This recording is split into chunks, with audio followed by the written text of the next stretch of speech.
téléspectateurs, bienvenue à une nouvelle édition de notre programme au féminin.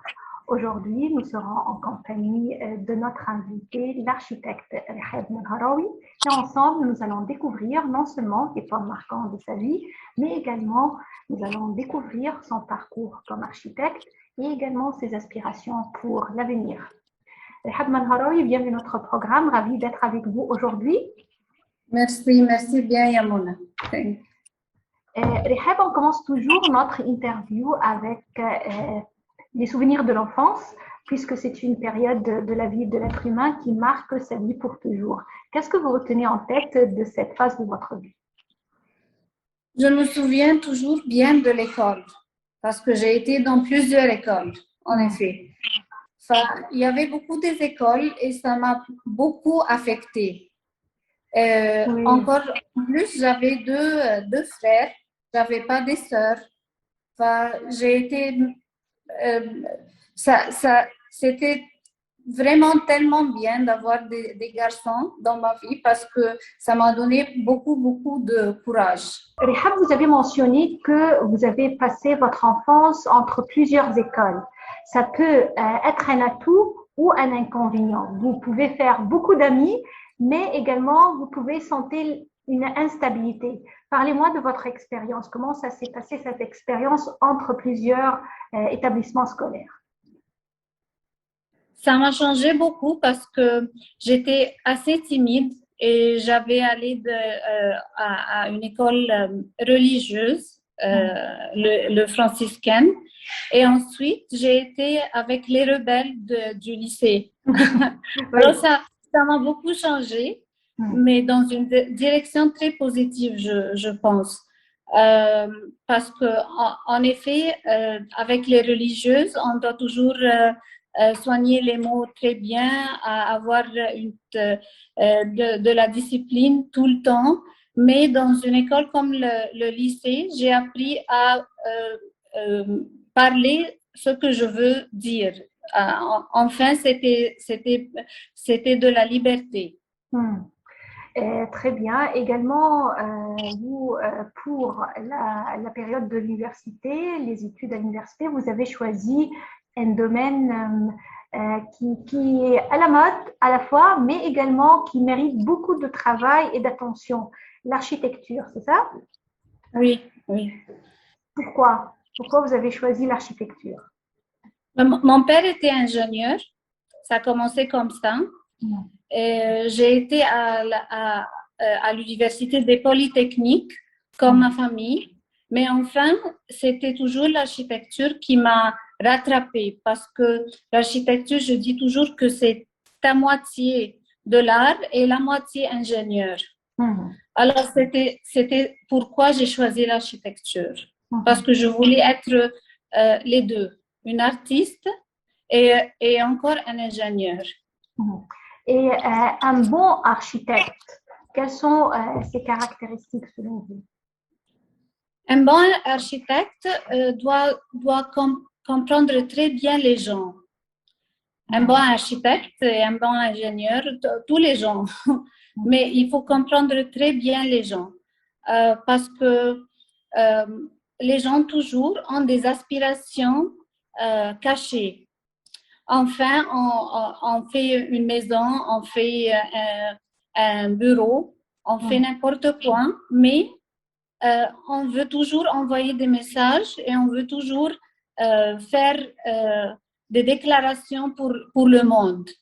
Alors, les gens sont les plus importantes choses dans mon métier. Je dois étudier les gens très bien. Alors ça, c'est une réponse que j'attendais pas. J'ai cru que vous allez parler de bien faire le travail, avoir un réseau d'ouvriers, avoir des idées. Mais là, vous avez parlé de la nature humaine. La nature humaine. Enfin, ce n'est pas parce que tous les gens doivent très bien savoir ce qu'on fait. Mais en fait, si on comprend ce que les autres veulent, c'est ça le problème. C'est ça la différence entre quelqu'un qui fait son boulot et quelqu'un qui fait très bien son boulot. Parfait.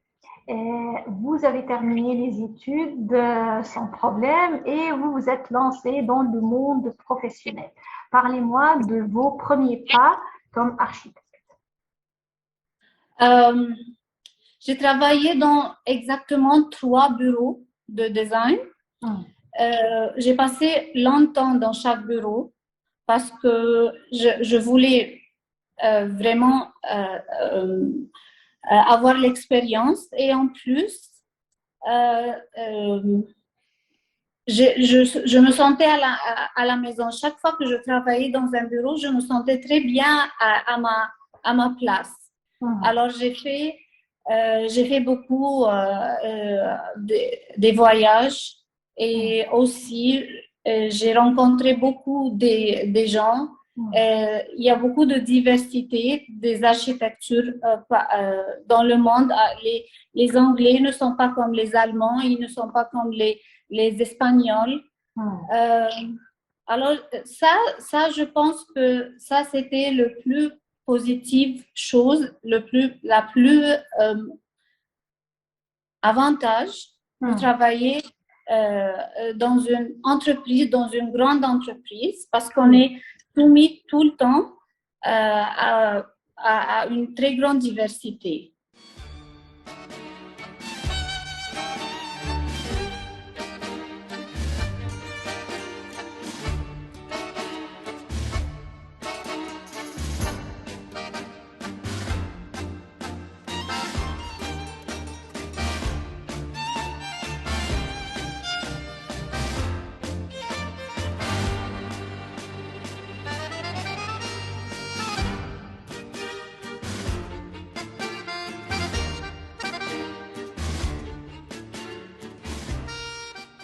Et vous avez parlé qu'il existe plusieurs courants, plusieurs écoles en ce qui concerne l'architecture.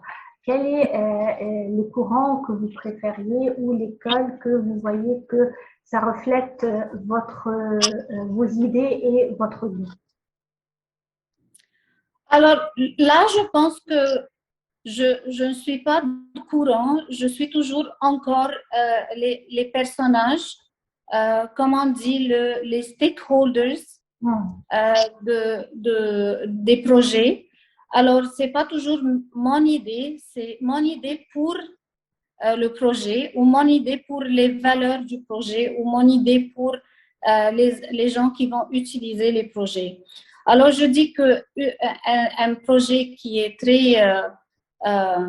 qui réussit, c'est un projet qui réfléchit l'identité des gens qui vont l'utiliser. Alors, c'est ça mon idée pour une très bonne design. C'est vrai qu'à un moment donné, vous avez décidé d'arrêter le travail pour les grandes entreprises, vous lancez dans un projet de monter votre bureau. Des fois, même si on a l'expérience, on hésite de se lancer dans une aventure pareille qui est peut-être un peu aventurière. Pour vous, comment ça s'est passé? Ça n'était pas facile. Mais à un moment, j'ai décidé de faire mon propre équipe consistant de 4 à 5 jeunes architectes pour suivre mon idée et mon théorie de design. C'était essentiel pour moi. Je devais le faire avant de faire avant d'arrêter de travailler. Il reste longtemps pour arrêter le travail, mais vous vous êtes lancé dans cette aventure depuis combien de temps maintenant? Presque 2 ans. Et comment vous avez trouvé l'expérience jusqu'à maintenant sur le terrain?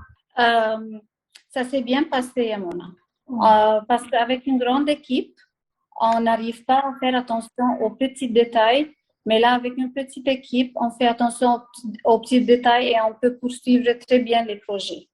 Rehab également, vous êtes mère de 2 enfants et faire l'équilibre entre la vie familiale et les responsabilités professionnelles, ce n'est pas facile. Parlez-moi un peu de votre expérience, comment vous avez su faire l'équilibre entre les deux. Alors, ce n'était pas très facile. parce que je voulais être sûre que tout allait bien, leurs études, leurs activités et surtout leur morale. Mais je crois que j'ai bien fait parce que ma fille, elle a gradué de l'Université de Lumière à Lyon, en France, et elle a 24 ans maintenant et elle est en train de travailler ici en Égypte. Et mon fils, il fait ses études de business à Barcelone, il a aussi 20 ans. Alors, ça, je crois que ça a bien passé. Vous avez fait un très bon travail et là, votre fille, elle a suivi un peu votre parcours. Elle est architecte, elle également? Non, non, non. Ma fille, elle a fait du sociologie et du Sciences Po. C'est tout D'accord. à fait différent, Différent mais aussi, elle est oui. très bien. Oui, Et votre fils, il a fait ou il étudie toujours la gestion, business, tout ce oui, qui oui. concerne son. Parfait. Oui. Et est-ce que vous n'avez pas encouragé un de vos enfants à continuer votre parcours, à être architecte, peut-être à venir donner une aide avec vous au travail? Moi, je voulais une aide de ma fille parce qu'elle fait des recherches et il y a une grande partie dans mon travail pour les recherches. Mais en effet, non, je voudrais qu'ils font ce qu'ils veulent.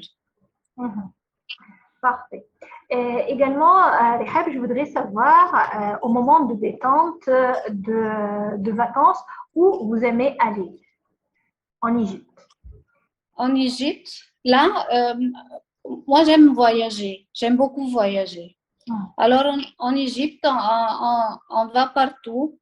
Le Sinaï, c'est une très importante destination pour moi et pour mes enfants et pour mon mari. Dahab, Gouna, Sainte-Catherine, les activités là-bas sont différentes et aussi le Méditerranée aussi.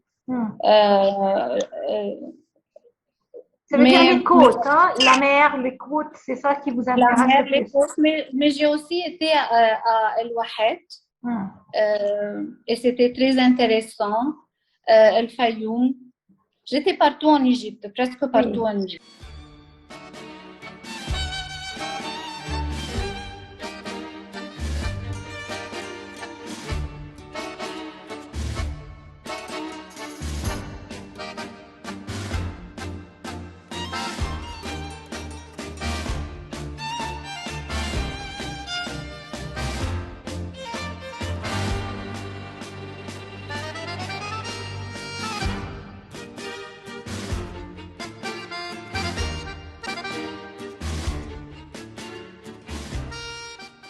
Je voudrais également savoir qui est la femme qui vous inspire le plus dans votre vie. Bon, c'est un cliché Hadid. Elle est une architecte, mais elle est très inspirante parce que c'est une vraie designer. Parce que Zaha Hadid, elle fait pas seulement les bâtiments et les intérieurs, mais aussi elle a fait des costumes, des chaussures, des colliers. Alors, ça n'arrête jamais. Si vous êtes un designer, si tu es un vrai designer, tu fais tout. C'est vrai qu'en citant Zaha Hadid, on doit dire que elle maîtrise bien l'espace et ça nous mène à parler d'un bon architecte. Comment peut-il bien maîtriser l'espace? Quels sont les matériaux à employer, à utiliser pour qu'on puisse bien utiliser cet espace autour de nous et qui rend un architecte mieux que l'autre, plus talentueux qu'un autre? Oui. Alors, on commence toujours par la lumière. La lumière et l'aération. C'est le plus important parce qu'on est à l'aise dans un espace quand on peut bien voir quand il y a de la lumière, quand il y a de l'aération. Et ensuite, les matériaux authentiques comme le bois, les pierres, le marbre. Les matériaux authentiques rendent un espace vraiment authentique. Oui, ça rend les espaces beaucoup plus distingués et uniques, n'est-ce pas? Et réels, c'est vrai. Vous avez parlé de modèles de femmes qui vous inspirent, Zaha Hadid, qui inspire beaucoup de gens, bien sûr, surtout dans le domaine de l'architecture et d'autres domaines également, puisque c'était une femme talentueuse et forte. Également, je crois que les amis jouent un grand rôle dans votre vie. Oui, c'est vrai. Je suis encore amie avec mes collègues de l'école, des 3 écoles en effet, que j'ai été. Et mes amis étaient toujours comme ma famille. C'était une autre famille. Alors, je crois que ici en Égypte, toujours dans la famille et les amis. Et c'est essentiel d'avoir des amis. En plus, j'ai des amis, des femmes et des hommes, parce que dans notre métier, il y a beaucoup des hommes. Alors, j'ai beaucoup des amis de tous les genres. Parfait. Et quel est le meilleur conseil que vous avez reçu dans votre vie? Ça, c'est pas facile à dire. Il y a beaucoup de conseils, mais en effet, il faut vivre dans le moment. Ça, c'est mon conseil. Il faut toujours vivre dans le moment. Pour pas avoir de regrets. Non, jamais de regrets. J'ai une très mal mémoire et je crois que c'était la plus... c'est un avantage. Oui, c'était un grand avantage, oui. Très, très bien. Également, puisque vous êtes architecte, ça signifie que vous avez recours à travailler avec plusieurs tranches de la société. Vous avez une clientèle qui peut être une clientèle de l'élite, par exemple, mais également vous avez recours à des ouvriers, à des collègues, à d'autres personnes qui travaillent dans le même domaine. Étant femme, est-ce que vous avez trouvé peut-être des pressions ou un accueil qui n'est pas tout à fait favorable pour que, par exemple, une équipe d'ouvriers travaille sous la main d'une architecte femme? Oui, tout à fait, oui. C'est pas assez facile d'être un architecte. On accepte toujours la femme si c'est une décoratrice de l'intérieur, ça va, ça ira. Mais une architecte, c'est pas assez facile de l'accepter. Et vous trouvez que je suis pas féministe en tout cas, c'est de l'égalité, seulement de l'égalité. Mais en tout cas, il y a toujours les architectes, les hommes, ils ont toujours un peu plus d'efficacité avec les ouvriers que les femmes. Efficacité ou de persuasion, ça veut dire que oui, mais c'est pas c'est pas l'impression où non, on est la également femme efficace, oui, également efficace les hommes et les femmes, mais un homme peut persuader un ouvrier beaucoup plus simplement qu'une femme. Et oui, ça passe, et jusqu'à maintenant. Alors, c'est pas trop facile, mais je crois que ça change un peu maintenant.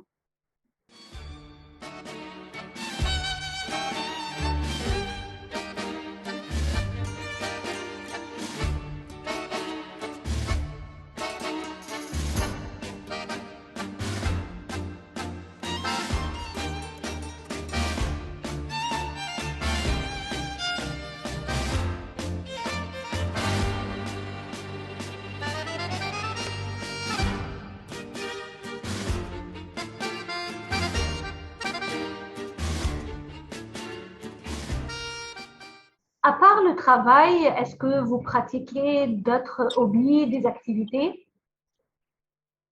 J'écris des histoires, des nouvelles. Parfait. Ça, c'est tout à fait loin du domaine de l'architecture. Oui, mais c'est assez proche de domaine humain. J'aime beaucoup. C'est artistique, puisque l'architecture, c'est de l'art également. C'est moitié artistique. Oui, c'est ça. Alors, moi, j'aime tellement lire. Et puis, en effet, 10 ans plus tôt, j'ai décidé que je veux écrire. J'ai pris plusieurs ateliers avec Sarah Abdine, avec Ahmad Mourad, et j'ai commencé à écrire des nouvelles. Je fais pas, c'est pas tout à fait structuré. jusqu'à maintenant, mais c'est ce que je veux faire. Parfait. Et également, pour la journée, je voudrais parler d'une journée normale de votre vie, architecture, écrire, la maison, les amis et tout. Comment organisez-vous votre journée? Je ne suis pas tout à fait organisée et ça dépend du jour tout le temps parce que parfois j'ai des sites, parfois j'ai des meetings avec des gens, Des clients, oui. oui, des clients, oui. Et parfois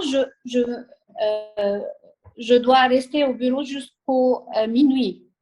Alors, je ne suis pas tout à fait, je n'ai pas un prototype pour mes journées.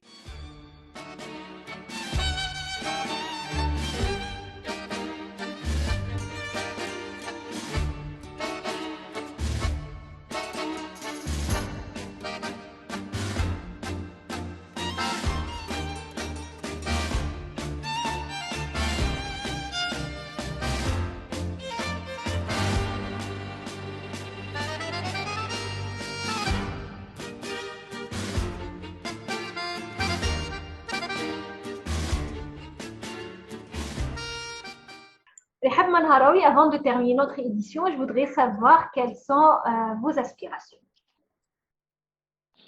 Bon, j'ai deux aspirations. D'abord, l'égalité entre les femmes et les hommes dans l'architecture et aussi une vie plus humaine, une vie plus verte, une ville plus humaine et plus verte. Il faut protéger les arbres et il faut cultiver beaucoup des plantes.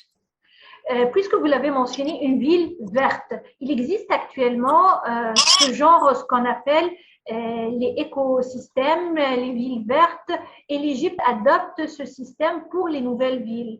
Est-ce que vous, comme architecte, vous êtes pour ce concept et est-ce que vous l'appliquez quand vous êtes en train de créer un projet? Oui, tout à fait. Tout à fait. C'est essentiel maintenant d'avoir du respect pour la nature et pour les ressources. C'est essentiel maintenant. Rehab Manharawi, vous êtes architecte et également écrivain. C'est ce que nous avons découvert ensemble. Je vous remercie infiniment d'être avec nous aujourd'hui. Merci bien, Mona, et merci pour le NAL TV. Merci bien. Merci. Et chers téléspectateurs, c'est ainsi qu'en termine notre édition pour aujourd'hui. Rendez-vous la semaine prochaine, une nouvelle expérience au féminin. Au revoir.